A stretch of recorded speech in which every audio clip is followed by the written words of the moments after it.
Your first love is back, I'm stepping aside.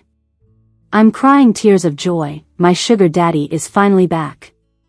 Being a stand-in for 3 years, and making millions. I'm a pro at this. Nina, let's end this. Mike's voice was steady, with a sorrow clouding his eyes. He sat across from me, sliding the termination agreement towards me. I looked at the man I'd been with for 3 years in disbelief. The day finally came. Did she come back? My voice was a bit shaky. He was silent for a few seconds. Yes. 3 years of companionship couldn't compete with a turnaround from his first love. Tears filled my dry eyes, blurring his decisive and heartless signature. 1 drop, this 5 million is compensation for 3 years. 2 drops, you can pick a luxury car from the garage. 3 drops, I'll grant you 1 wish. I don't want these, Mike, can't I just stay with you? I grabbed his arm tightly. He pinched the bridge of his nose, pulling my hand away. We agreed from the start, don't cling, Nina. He paused, coldly handing me the pen. Know your place, you're just a stand-in. I cried out. Mike, how can I live without you? I want to stay, don't push me away. I smudged lipstick, false lashes, and foundation on his custom suit. This was sheer agony for someone as fastidious and OCD as Mike. Mike's brows could squish a fly. Let go, don't make me throw you out. I threw a fit, and he finally got tired of me. He and the butler forced my hand to sign the agreement, ending our relationship. I showed a dead-to-the-world look. Since your first love is back, I guess it's my cue to leave. I put on a brave face with a bitter smile. It seemed like Mike had a moment of conscience, leaning forward, reaching to wipe my tears, but I dodged. Mr. Mike, let's part on good terms and cut all ties, or Miss Helen might misunderstand. Mentioning his first love made Mike pause, gripping his hand in midair. Pack your things. No need, just toss them. I resolutely turned, heading straight for the door. The sadness earlier was gone, my grin widening wildly. With all that money, I can ditch those burdensome things and buy new ones. Discard the used man, the old junk belongs in the trash. 3 tears cost him millions. Totally worth the act, being a drama queen, losing face, pinching my thighs blue. Suddenly, Mike called me. What now? Is he gonna change his mind? Nina, you're mosquito repellent. He eyed me curiously. Oops, I put a bit on my temples to help cry earlier, it fell out of my pocket. I stayed calm. No, it's your repellent. Your neck's got a mosquito bite, apply some. Mike rubbed his neck, eyes shifting. Come on, dude, stop hiding, I know it's a sign of you guys' love. Can't even wait a bit. Leaving, I deleted and blocked all his contacts. I did cry. Totally faked it. Never seeing him again. In the Ferrari driver's seat, I called the number marked H. Miss Helen, it's done. In the cafe, Helen watched the breakup video I recorded. In our line of work, we fulfill clients' needs. During my breakup scene with Mike, I adjusted the camera angle to ensure it was authentic. Strive for truth. She's Mike's first love and also my sugar daddy. Helen's frown deepened. Are you sure this will completely cut ties with Mike?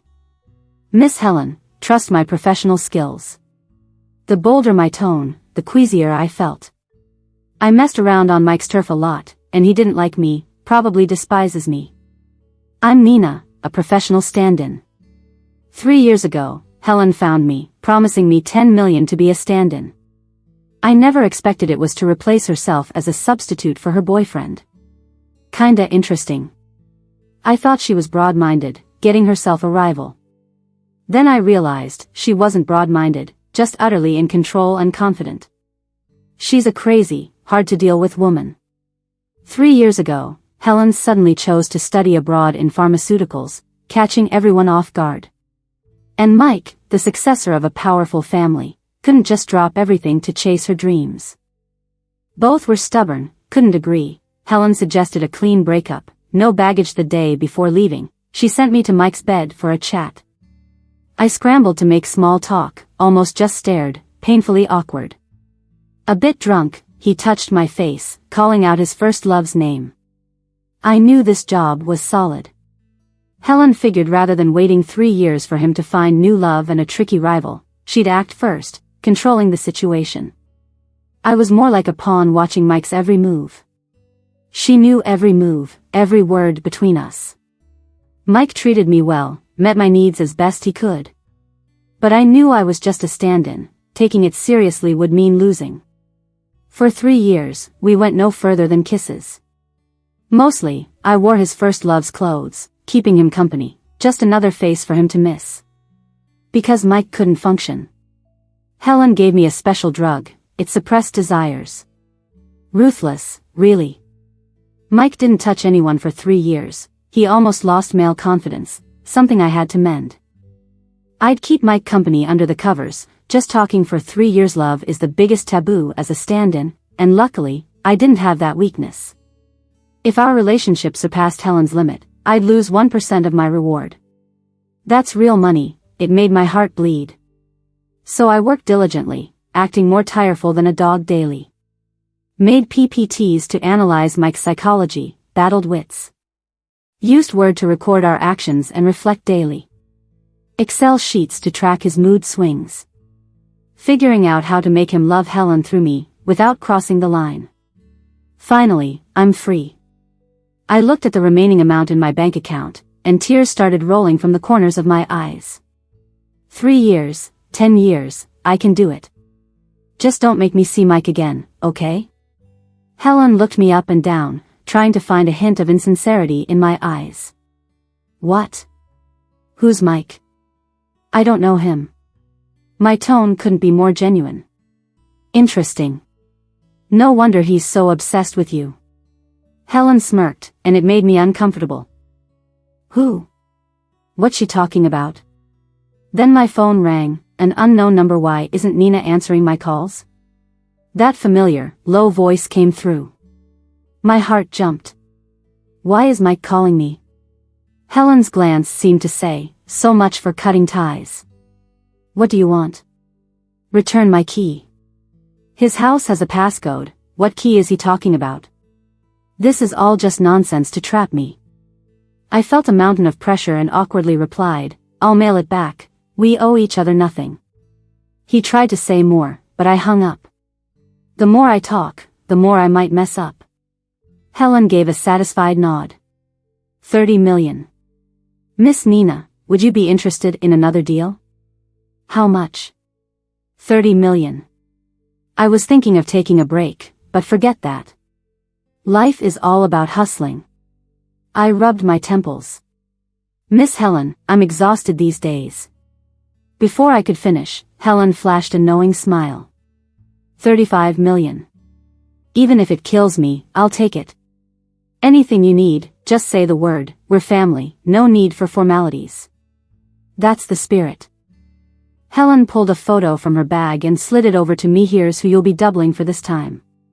That's a big amount, this won't be easy. It's mysterious and challenging. I picked up the photo, and my eyes went wide, spitting out water. Helen looked pleased, even my clumsiness seemed familiar to her. She's insane, right? She wants me to impersonate a cat? A skinny, scruffy-looking little orange cat, no less. Is she serious? Now we're doing cross-species stand-ins? I triple-checked, and it was for real. For 35 million, I'll do it. I watched cat documentaries for a whole week. From birth to death, I studied everything from how they use the bathroom to how they yowl when in heat. But still, when I met him, I totally messed it up. The first time I saw Jimmy, I was seriously blown away. He sat calmly, his back straight and slender, jawline sharp with a striking beauty. He was sketching the scenery outside. It was a sunny day, but his painting conveyed a storm's oppressive feel. Jimmy, look who I brought. Helen spoke more softly than ever before. Jimmy slowly turned, and his indifferent almond eyes caught sight of me. They lit up. There was an excitement of seeing prey. I was doubling as the beloved little cat that went missing 3 years ago. Helen said I had the shadow of that kitten, obedient, clever, and cute. What to do, what to do? What should I say to make him interested in me? This meant my entry ticket of 35 million.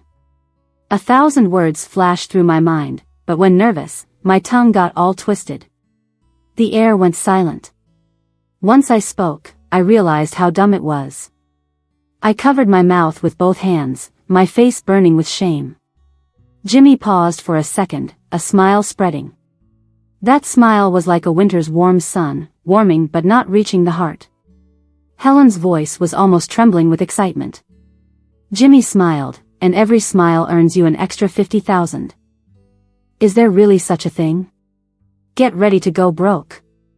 Since he likes cat sounds, I'll meow a bit more. Forget about pride. Just when I was about to do the fourth, Jimmy stopped me. Come here. His voice was deep and cold. His previous smile was gone, only indifference remained. I anxiously walked over. A step away from him, a small freckle near his nose caught my eye. His nose bridge was high, and the freckle made him unique. I was so dazzled, before I knew it, I was in his arms. His gaze was burning. The sound of my racing heartbeat was cut off by the door quietly closing, leaving just us in the enclosed space. Jimmy's intense gaze made me feel uncomfortable. My face got ridiculously hot, my heart racing. Don't you like it? I whispered, looking at his indifferent eyes. He frowned, voice deep. Stop meowing, it's not even close. My professionalism as a double was being questioned. You're not allowed to meow in front of others. But there's no one else, isn't that your sister? He grabbed my wrist tighter. Nobody else, just May. Felt like my hand was gonna break from the grip. It hurt, I gasped. Jimmy immediately let me go, saw the red on my wrist, and his eyes widened. He awkwardly yet gently rubbed my wrist, looking a little flustered. Yet more and more forceful, a hint of confused stubbornness in his eyes. I'm okay now. I tried to pull my hand away, but he held me tighter. No, you're hurting. His voice trembled. Something seemed off. I hugged him like calming a child, patting his back softly. I'm really okay, see, it's all good. I waved my hand in front of him, still tightly held in his grip. I was startled, tried to squirm, but he just held tighter again. His large hand clasped mine tightly like I was going to run away. His deep eyes were like bottomless pools, but his voice was so cautious. Don't be afraid of me. Being a double means having a professional ethic. He's basically 35 million walking around, I need to handle him well. Spending time with Jimmy was part of my job. It was the most important thing, since I was basically a clingy cat. I'd follow him around like a shadow. But nothing went as I imagined. Jimmy, I'll be your model. Jimmy, let's bask in the sun together. Jimmy, let me tie your tie. I was being ridiculously clingy, it made me want to gag, yet Jimmy stayed unfazed. There was always something in his eyes that I couldn't figure out. Happy, restrained, disgusted, no matter what I said. He would just reply, no need. Except for that first day when I saw some clear emotion in him, he's been pretty neutral the rest of the time. I suspected he didn't really need me as a stand-in. Miss Nina, it's been half a month, and according to the butler, Jimmy's emotions haven't changed. That means you're not giving him any emotional value, so I think our business here should end. Helen knocked on the table. I suddenly felt a sense of crisis. But Jimmy's like a rock, doesn't care no matter what. But I kept my calm, acting nonchalant. How can you know I can't make him happy? You're not Jimmy. Helen gave me a skeptical look as I nervously called out to Jimmy. Jimmy stood expressionless in front of me, towering over me by a head. I hesitated for a second, then slyly reached for his hand. Standing on tiptoe, I moved closer. Then I stumbled, and before I knew it, Jimmy quickly caught me. I saw the worry in his eyes, clear as day. Taking advantage of the situation, I hugged him, gripping his shirt tightly. Jimmy's eyes were deep, like black holes trying to pull me in. His hand around my waist tightened, and with a reddened face, I softly asked, Jimmy, do you like it? I was taking a gamble, betting that his indifference was just an act. I had noticed him sneaking glances at me when I wasn't looking, paying attention to my every move. He would secretly draw pictures of me, capturing me in a pure, beautiful light. And you can't fake that kind of gaze, he cared. Just as he started to say no, I cut him off. I looked into his eyes and said, word by word, but I like you, Jimmy. If Mike were standing here, he'd be shocked. It was the exact same thing I told him when I confessed 3 years ago, right down to the expression. I had fooled one person after another with just those intense, sincere eyes. Jimmy's words got caught in his throat, and he didn't say a thing, just watched me with a small frown, like he was holding something back. Feeling a bit guilty, I clenched his shirt tighter. Are you ready? If you fall for me, there's no escape. Jimmy's voice had a raspy charm, shifting from serious to joyful and then passionate. My heart skipped a beat, something felt off, but I couldn't put my finger on it. But then I thought about the 35 million, and any doubt vanished. Who can say no to money? I nodded shyly. Facing his devastatingly handsome face, it was hard not to be moved. But I knew it was all fake. Jimmy smiled, the corners of his lips curving into a childlike grin. He had the most beautiful smile I'd ever seen.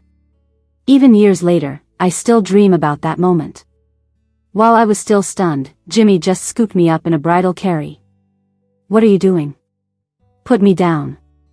I squirmed, but my strength didn't mean much to Jimmy. He was visibly in a good mood, his eyes soft as he rubbed his forehead against mine. Nina, since you kissed me, you're mine. Jimmy's tempting voice made my ears burn, and I felt dizzy. I turned my head and saw Helen smiling like a fox. Suddenly, I felt like I'd been tricked. If I had known what was coming, I'd have steered clear of Jimmy even if it meant starving in the streets. After I confessed to Jimmy, he kind of changed overnight. Completely different from the cold, indifferent persona he used to have. He spoiled me rotten, just went really overboard with it. Designer, luxury items filled my wardrobe without me even asking. He even wanted to break down walls to make room for more clothes, bags, and shushed go shopping with me, and if I lingered on something for even a second, he'd just buy it without a second thought. If I got a tiny cut on my hand, he'd worry for half a day. On stormy nights, he'd hold me tight. That feeling of security was addictive. To cater to my picky tastes, Jimmy hired several chefs. He'd practically carry me to the dining room for meals. He just took care of everything in my life. Jimmy would pinch my cheeks every time, saying how thin I was. I'd gained a whole 20 pounds since arriving here. Mike preferred a slimmer figure and would notice my waist getting thicker. He'd always say, Nina, your waist isn't as slim as before, it's not like hers. Helen was thin, so I had to change myself to her standards. Every time I heard that, I'd panic and go on a crazy diet. Soon enough, I'd be so hungry I could eat a horse. Jimmy would wrap his arms around me from behind, resting his head on my shoulder. He poked my belly and chuckled. I thought he was making fun of me, so I instinctively said, don't laugh, I promise to start dieting tomorrow. As a stand-in, the basic rule is to meet the employer's needs. But Jimmy held me tighter, pinched my cheek, and said with a warm voice, spoiling me, why diet? I took my time building that little bit of weight, don't let my efforts go to waste. His words made my nose tingle. Remembering all the ways he's been so good to me, it felt hard to believe. Why are you so good to me?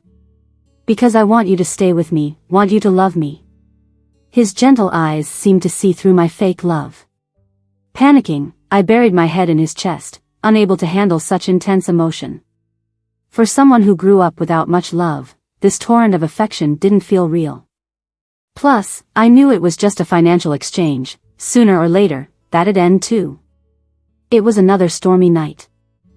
I curled up under the sheets, comforted by Jimmy's presence since my parents died on that stormy day. Thunder made me irrationally fearful. Jimmy ruffled my head, don't be scared, I'm here. His steady heartbeat and warmth soothed me. Suddenly, my phone rang, and my heart skipped a beat. Why is he calling me? I clutched the phone and softly asked Jimmy, Jimmy, could I have a hot glass of milk? As soon as Jimmy left the room, I picked up the phone. "Miss Nina, you need to come over, sir is causing a scene asking for you." Mike's butler sounded a bit frantic. It's rare for someone who usually looks down on me to have a tone of request. Quite curious. There were also sounds of things being smashed in the background. "You've got the wrong person, Butler Chi, you should be calling Miss Helen." I don't know what kind of drama Mike is up to. "Miss Nina," the butler began before Mike snatched the phone away. "Nina, where are you? I miss you, can you come see me?" His speech was slurred. "He's drunk." What a nuisance. Just as I was about to hang up, Mike added, "Nina, don't you want that ring necklace?" I sprang up from my bed. That necklace was a keepsake from my parents. It went missing recently, the only memento, and I lost it. I'd been regretting and grieving for over a month. Turns out Mike hid it. That jerk. I hurriedly got dressed. Jimmy, holding a glass of milk, had been standing by the door for who knows how long. He came over and handed me the warm milk, asking where I was going. I made up an excuse, saying my good friend needed me to find something at her place. "You'll be scared going alone." "Let me come with you," Jimmy said, reaching for his jacket. I grabbed his hand. No need. I can go by myself." I insisted on going alone since I didn't want him to know about the awkward relationship between Mike and me.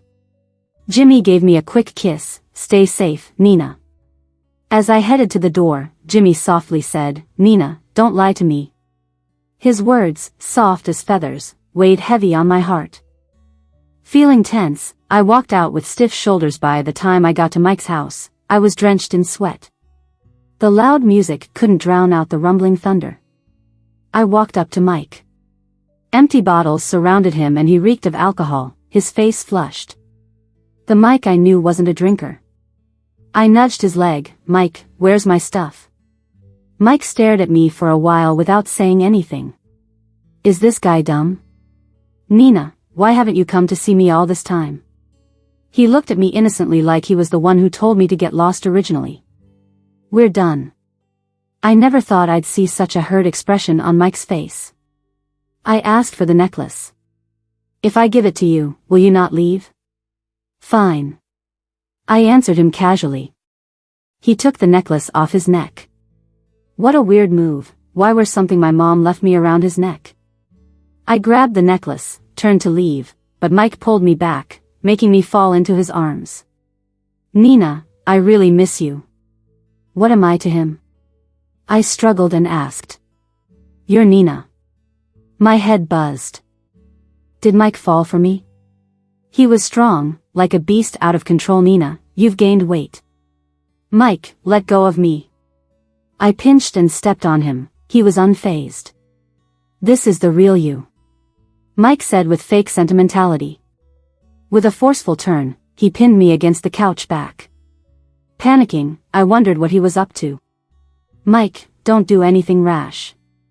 I had nowhere to retreat. "No," I said, turning my head away in disgust. When he was just inches from me, a familiar voice echoed from the door. "Mike, what are you doing?" Helen stood at the door, giving us a cold look. Big misunderstanding here. Mike retreated hastily. "Helen, let me explain." Rushing to Helen's side, I tried to clear up the situation. Thinking of all the TV shows I'd watched, The First Love confronting the imposter, or The First Love misunderstanding the imposter's intentions, I figured there was a high chance I wouldn't leave here unscathed. "Helen," I started, but she cut me off. She glanced at me and said dismissively, "Leave, don't keep Jimmy waiting." I didn't expect it to be this easy. I eagerly escaped the whirlpool, ignoring her last words. The rain kept pouring. In it stood a tall figure, firm and upright. Jimmy. What was he doing here? His face was somber, which suddenly scared me. "Come here." I walked over, feeling guilty, as he wrapped me up in his coat. Wanting to smooth things over, I hugged him tightly. "Jimmy, did you come to take me home?" He didn't respond, but his eyebrows creased deeply. "Why are your hands so cold?" He held my hand, his voice heavier than the storm around us. "Did he touch you?" I hesitated for a moment. He knows about us. His presence was terrifyingly intense. Since that's the case, there was no point hiding it anymore. I tried to appease him. He squeezed my hand pretty bad. See? I showed him my hand with red marks. He softly blew on it, and then there was a sharp pain in my wrist. Jimmy bit me hard. Nina, didn't I tell you to stop lying to me? Little liar, why do you keep doing it? He whispered in my ear, is locking you up the only way to make sure you'll stay with me? I felt a chill down my spine. What was he suggesting? My mind raced, and I pretended to be angry and pushed him away. The rain quickly drenched me, and Jimmy tried to pull me back, but I was stubborn. He had no choice but to cover me with the umbrella while getting soaked himself. I just wanted to surprise you, give you something precious to me. Was that wrong? Looks like I was overthinking. I took the ring off the necklace and threw it to the ground. Startled, Jimmy handed me the umbrella and searched for the ring in the rain. It pained me to see it, but he had to find it. Soaked, Jimmy gleefully handed me the ring, asking me to put it on him. His eyes sparkled brightly in the dark night. I'm sorry, Nina, I wronged you. I'm sorry. It's always best to accept an apology, that's how I handle things. The ring fit perfectly. If it got lost, you'd lose me too. This was a keepsake from my parents. I hadn't even had a chance to cherish it. Jimmy hugged me tightly. I'll never lose it again. The next day, Mike broke an arm. Helen called to confront Jimmy, asking if he was behind it. Jimmy didn't deny it, simply saying, he touched someone he shouldn't have. Warn him, if it happens again, a broken arm will be the least of his worries. His icy tone sent a shiver down my spine. So, Mike was supposed to be Jimmy's future brother-in-law, but I didn't expect him to be so ruthless. He rubbed his chin against the top of my head. Nina got revenge for you, happy? I nodded mechanically. Good girl. I could clearly feel this guy was a bit dangerous. Over the weekend, Jimmy took me back to his old house for his mom's birthday. I could sense the low mood around Jimmy, and it seemed like he didn't get along well with his mother. But he still took care of me gently, hiding his emotions well.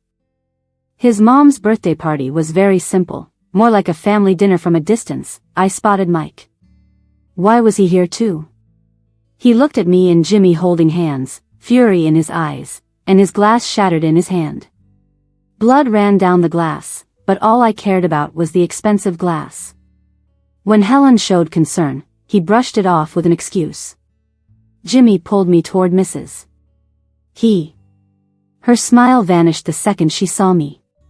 She really didn't like me. I instinctively tried to pull away from Jimmy, but he held on tight. Don't be scared. Jimmy held my hand as we sat down, thoughtfully picking out my favorite foods, ignoring his mom completely. I politely wished her a happy birthday. But she didn't appreciate it. Instead, she mocked, Jimmy, you bring just anyone home these days. The table went silent. Helen burst out, Mom. Jimmy slammed his chopsticks on the table, almost flipping it over. This is my future wife, show some respect. I'm here more for your sake anyway. Jimmy's face was dark as he glared at Mrs. With no emotion. I glanced at him suddenly, wife? My heart skipped a beat, and the money between us seemed less important. Everyone at the table was shocked by his words. Mike dropped his chopsticks. Mrs. He shook with anger, I don't agree. She pointed at me, you need to get over this right now. Jimmy shielded me behind him. I'm just letting you know. I never cared much for this family, and won't be coming back. He gently wiped the corner of my mouth. Let's go get some of your favorite cakes. Jimmy was ready to leave, but I stood firm. I hugged his arm and smiled brightly at his mom. Maybe your eyesight is failing, I'm Jimmy's girlfriend. Luckily, he's smart enough not to be led astray. I cheekily stood on tiptoe to kiss his face. You're awesome, Jimmy. Jimmy looked as happy as a big puppy. Mrs. He was furious, her favorite son had publicly defied her because of me. She probably thought I was the most cunning woman ever. I didn't care though. Whoever made me unhappy, I'd make them miserable. Standing at the door waiting for Jimmy's car, someone called my name. Mike stormed over. Nina. I almost ran, but he pulled me back. If you want everyone to know about us, then run. I glared at him before he dragged me to a corner. His eyes were red as he stared at me intensely. You're with Jimmy? Shaking off his hand, I replied, so what if I am? His face twisted. Didn't you say you loved me? How? I cut him off. That was before. What, am I not allowed to love someone else after you're done with me? Besides, your first love is back. Don't drag me, your stand-in, into your mess. I turned to leave, but Mike pulled me back into a hug. Nina, I never thought of you as a stand-in. I love you. You can't be with Jimmy, he is. Suddenly, he went silent. A fist whizzed past my ear, aimed right at Mike's supposedly loving face. A strong force pulled me into a hug. He's bothering you again. Jimmy's face was stern as he twisted Mike's incoming punch. Mike winced, his face paling with pain. Do you not want your other hand, Mike? His voice was chilling. Jimmy, let go. When Mike was ghostly pale, I tugged at Jimmy's sleeve, and he finally released Mike. He whispered to me, did it scare you? I shook my head, then nodded. Jimmy's face changed instantly, eyes as cold as ice towards Mike. If I didn't stop him, who knows what might have happened. I reassured him, I'm fine, let's go. It's chilly. As we walked past Mike, he urgently said, Nina, you'll regret it. I paused for a second, and Jimmy looked at me, seemingly waiting for my reply. Firmly, I said, I won't. Jimmy pinned me against the door, his intense gaze making me blush. I weakly asked, aren't we getting cakes? He chuckled, his large hand lingering at my waist, his voice low and gruff, tickling my ears. Yeah, I'm ready to have my cake now. Gonna let me? His intentions were clear. I need to use the bathroom. I quickly slipped away under his arm. Once in the bathroom, I called Helen. Sis, you're really my sister, right? Do you still have any of that desire-suppressing stuff? I had a feeling today would be tough. Helen sounded amused. Oh, that? None left, but I've got something that might spice things up. Want it? Who keeps stuff like that lying around? Doesn't that just make things worse? I braced myself and walked out. Should have stayed in there all night rather than lying here questioning life with sore hips. Jimmy leaned over, softly whispering, Nina, I'm sorry. Don't be mad, I bought you a cake. Since our relationship deepened, Jimmy's been more clingy, sticking to me constantly. He'd hold me close and whisper sweet nothings over and over again. My heart felt warm and happy. So this is what dating feels like. I started dreaming about a future with Jimmy until a phone call shattered all my dreams. That day, I randomly picked up a call from an unknown number. As soon as the voice on the other end spoke, I recognized it was Mike. I wanted to hang up, but he hurriedly stopped me. Nina, don't hang up, I'm telling you this for your own good. Nina, Jimmy is really no good. He's with you for a reason. I scoffed, like what reason could he have? He will make your life a living hell. Mike, are you crazy or something? Maybe see a neurologist, just in case. He's truly a sadist. He personally strangled his beloved cat. He's violent and paranoid, even his parents are afraid of him. Don't be fooled by him. Didn't Helen say the cat ran away? How could it be Jimmy who killed it? I didn't believe him and hung up, even though Mike's words piqued my curiosity. I realized I never heard Jimmy talk about the cat. I planned to ask Jimmy about it, but when I went downstairs, I couldn't find him anywhere. Instead, I noticed a usually locked door was open. I impulsively went inside. What I saw shocked me. I gently pushed the door open. The room was dark. I felt along the wall and turned on the light. The light was blinding, and the scene was horrifying. The square room was covered with photos on the south wall, there were pictures of him with the cat. Jimmy's cold face showed a hint of softness. On the north wall, there were gruesome pictures of the cat, blood-stained and miserable. The east wall was plastered with pictures of me, completely filling the wall. They seemed like secretly taken photos, from long ago, ones I didn't even remember. I felt my heart pounding and a chill running down my spine.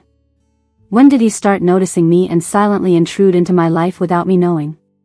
Suddenly, a glass container in the middle of the room, covered with a black cloth, caught my attention.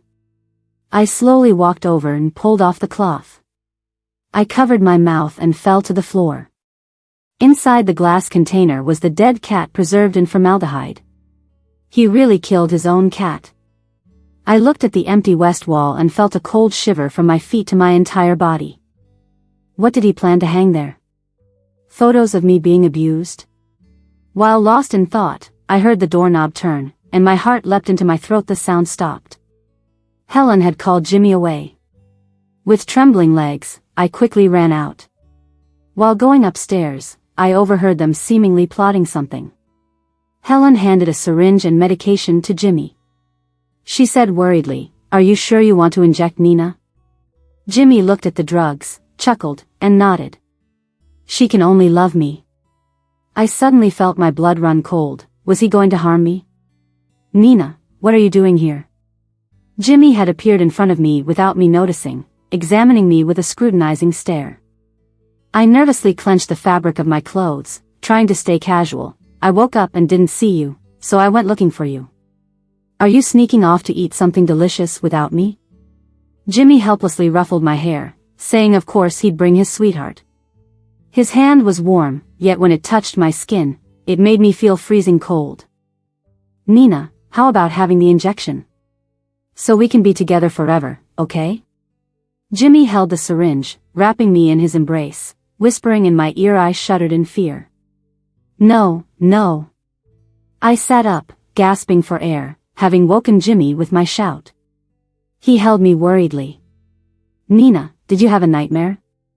I nodded, lying that I dreamed he didn't like me anymore. He said it could never happen. I hesitantly asked Jimmy what if, one day, I stopped liking him. He held me tighter, whispering like a devil in my ear, "Then I'll keep you locked up, so you can only like me." He caressed my leg bone. "We can clamp this down." "Nina, do you want to be confined?" I stiffly shook my head. "How could I not like you? You're my favorite." I hugged Jimmy tightly, trying to hide my trembling. Crazy, crazy. I could always feel Jimmy's love, but it had a weird vibe. Now I understood it was an almost pathological kind of love, one that seeped into my life and cut out everything else, life only with his love. That love suffocated me and scared me. "Mike, remember you promised to grant me a wish? Time for you to deliver." Soon, it was Jimmy's birthday. Helen repeatedly emphasized not to celebrate his birthday. I didn't understand why he hated birthdays, but I knew I couldn't miss this chance. I meticulously planned every detail of the birthday, baking him a cake by hand, with little cartoon versions of us on top. I put on an outfit I prepared, sexy and alluring, wrapping myself up as a gift to surprise Jimmy. It worked surprisingly well. Jimmy was thrilled. He did whatever I asked. He held me affectionately, beaming with joy. "Nina, this is the happiest birthday I've ever had." I gently touched his face, kissed his brow. "Sorry, but you might not think so later." The cake was demolished, not even a spoonful left. I fooled around with Jimmy, putting him completely at ease. It was about time. The drug started working. Jimmy lay on the bed, his eyes unfocused, his whole body limp. The meds Mike gave me were working great. He looked at me with soft eyes, his voice hoarse. "Nina." I took out my packed stuff, stood by the bed, and glanced at him. "Jimmy, your love is too twisted, and I can't handle it. Let's never meet again." Strangely, my eyes felt teary. Even though this started as something just about money, somewhere along the line, I crossed that boundary and started caring for him. Jimmy hit the floor hard. His eyes were red, painfully holding onto my hand, helplessly saying, "Nina, don't go. Tears rolled down his sharp nose. It was the first time I saw him so hurt. My own heart ached to the point of suffocation. But I knew clearly what was more important, life or love. His nails left a long red line on my hand. It hurt. It wasn't even that painful, but my tears flowed anyway. He instantly let go of my hand and stepped back. "Nina, I'm sorry I hurt you." Hearing those words felt like a knife in my heart. I turned away and walked off. Mike kept his promise by helping me escape from Jimmy. That's the only decent thing he's ever done. "Molly, don't run too far." I called out to the little girl bouncing towards the store's door. Since leaving Jimmy, I've been back at my mom's old home, not telling anyone. I opened my own cake shop, finally living out my dream. The only thing that worries me is Molly. She's a curious and mischievous little soul. She was a total surprise. 4 months after leaving Jimmy, I found out I was pregnant. Out of selfishness, I welcomed this little angel. Keeping the child meant freedom. But who knew she'd be more of a little devil than an angel? I can't take my eyes off her for a minute without her running off. With recent child abduction reports, I'm a bit on edge. Frantically, I looked for her, asking nearby shop owners, but no one had seen my kid. Tears welled up in my eyes. "Mom, I'm here." Molly's cheerful voice came from the crowd. I rushed towards her, not noticing the tall man by her side. Molly winked at me and whispered in my ear, "Mom, this uncle is super handsome, super nice, and perfect to be your boyfriend." It's the first time I've heard her speak so highly of a man. This is like the nth guy Molly's tried to set me up with. Despite being so young, she's eager to marry me off, always trying to play matchmaker for me. Molly knows how to make things awkward, always leaving me blushing. I'm not interested in starting a new relationship. I hurriedly apologized for Molly's childish remarks. Before I could finish, I froze. Molly was eagerly holding the man's hand. "Uncle, isn't my mom super pretty?" He was dressed in a long black coat, standing tall, looking more mature and composed than 4 years ago. The only thing that hadn't changed was his deep affection when looking at me. Reflecting me in his dark eyes, he nodded. "Pretty." My mind went blank, almost losing my balance. Jimmy caught me just in time. Why was Jimmy here? I clenched my fists, my heart racing. Molly, ever the chatterbox, continued, "Do you like my mom?" He replied without hesitation. I felt like I was back 4 years ago when he was earnestly confessing his love to me. "My mom says my dad's grave is taller than me now and definitely won't come back, so can you be my dad?" With hope in her eyes, Molly looked at Jimmy. I tried to cover her mouth, but it was too late. Staring at me, Jimmy slowly and deliberately said, "Nina, is this what you're telling her about me?" My mind went blank. He knew. Is he here to confront me, to settle old scores?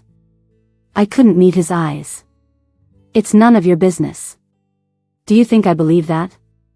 I felt my facade crumbling. Believe it or not. Hurriedly, I tried to drag Molly away, but she had other plans. Molly, with her big eyes, glanced between us, narrowly avoiding my reach. She squeezed out a few tears and spoke in a soft voice, "Daddy, my legs hurt so much. Carry me, please. I'm too heavy for Mommy." "Daddy? Come on, a minute ago she was just fine, and now she's saying her legs hurt." Through gritted teeth, I said, "Molly, Mommy can carry you. We don't know this uncle. He has things to do."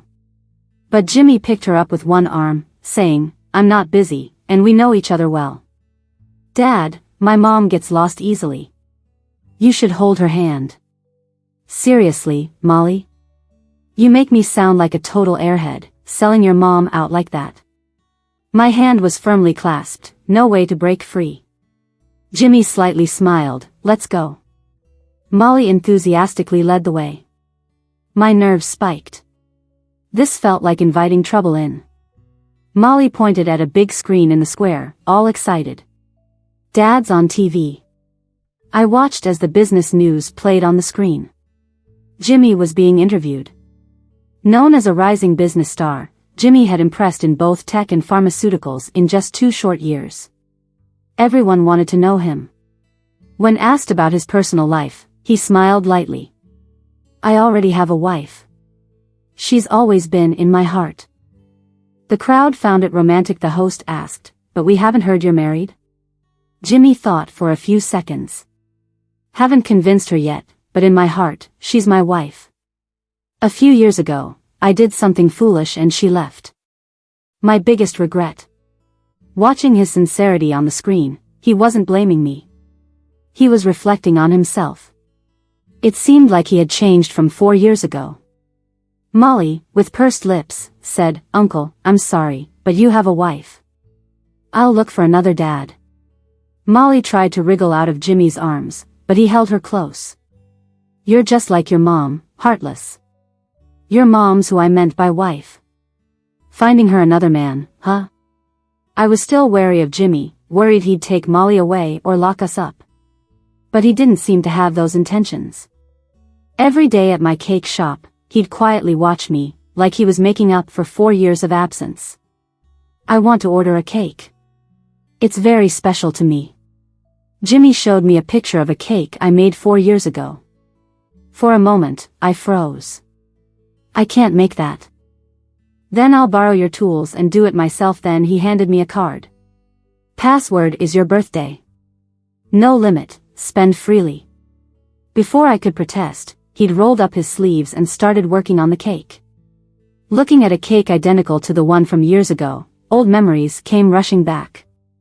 Jimmy's teary eyes begging me felt like every dream I'd had weighing on my mind. Once again, my heart ached. Why did he have to show up and make me remember the past? Those sweet and bitter memories bring back a longing I can't control. Nina, you see, my skills aren't too bad, right?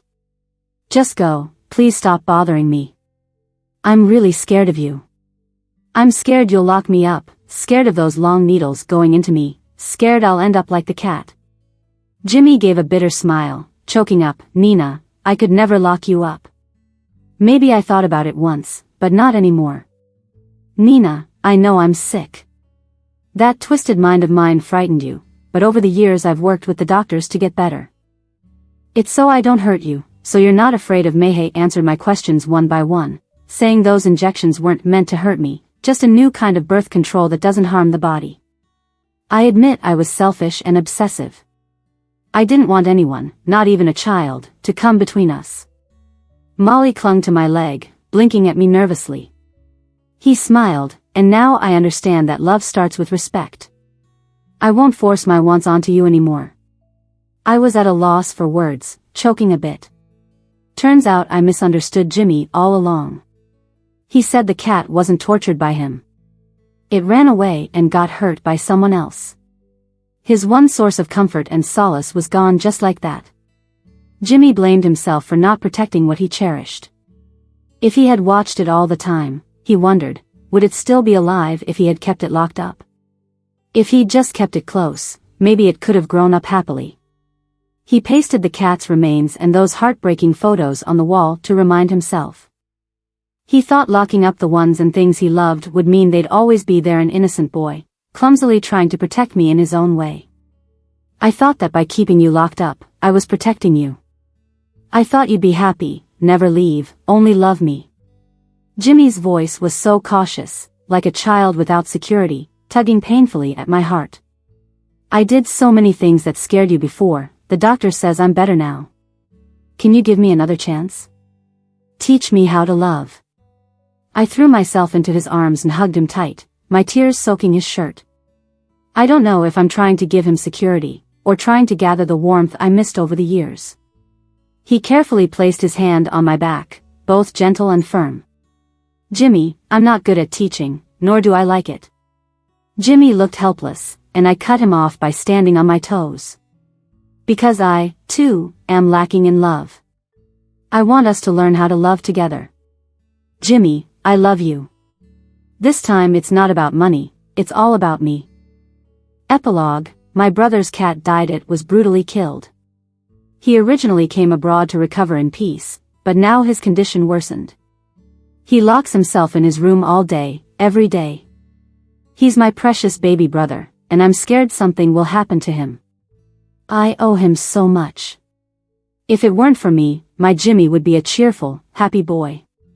When he turned 10, he and I were out to buy his birthday cake and got kidnapped. The kidnappers had their eyes on us from the start. Before we could even shout, we were knocked out. Jimmy, being the smart one, distracted them so I could escape, risking his own life. He was so young yet incredibly selfless and loving. I swore I'd always give him the best things. It took me a day and a night to get rescued, but I begged my mom to save Jimmy. Mom, however, was too focused on Dad, who was never home. Instead of rescuing Jimmy right away, she used him to threaten Dad, wasting precious time. When Jimmy was finally rescued, he was a changed person, covered in scars. The deep cut on his wrist was like a wound in my heart. I can't forget it. Nobody knows what he endured in those 2 days and 3 nights.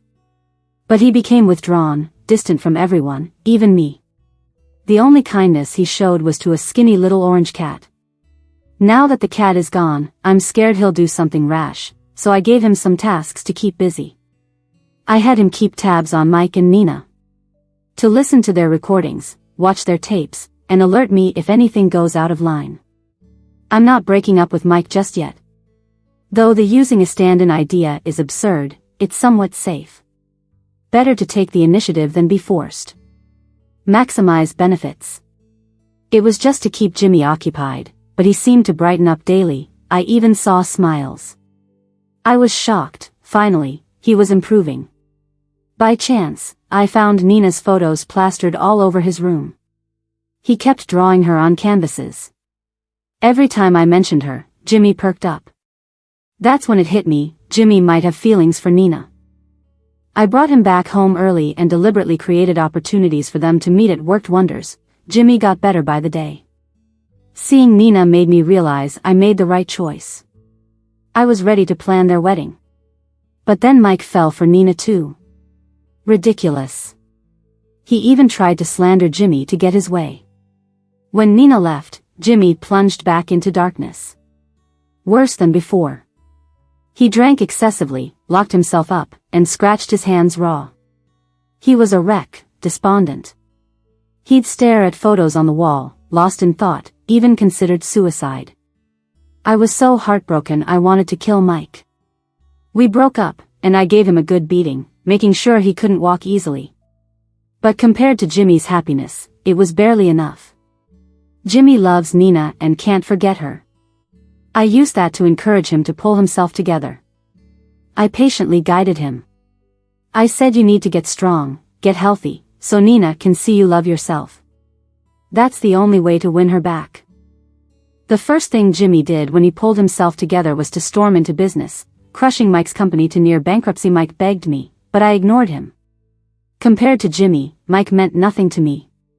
Mess with my brother, and you'll pay. Jimmy got colder, shut off his emotions, locked his heart.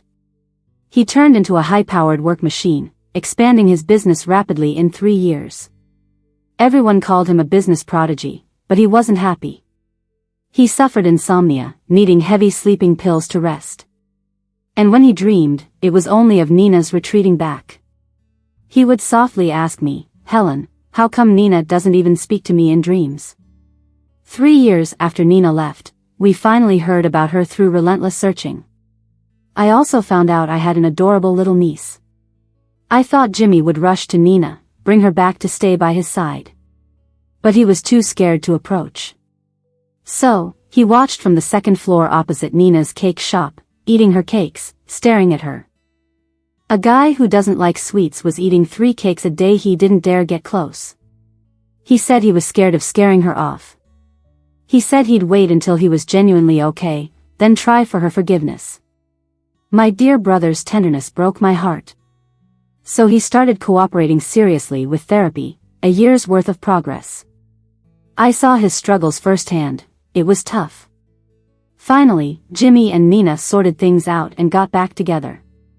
I cried so much at the wedding. I was so relieved, like I had achieved something monumental. Molly came over and teased, Auntie, are you crying because you don't have a boyfriend? My tears dried right up. Molly, is that polite? Not having a boyfriend isn't a big deal. I'll find you one even cooler than my dad. She whispered. I set my dad and mom up, you know. Molly looked so proud. I thought that handsome guy would be perfect. Molly went over and whispered something, then gave me the cue to faint. I stumbled into the handsome guy's arms. He scooped me up, cradling me. Don't worry, hang in there. I don't know what Molly told him to get him so concerned. Molly waved from behind, mouthing, Auntie, go for it. How could I not snag this guy and have a second baby, thanks to Molly's brilliant plan?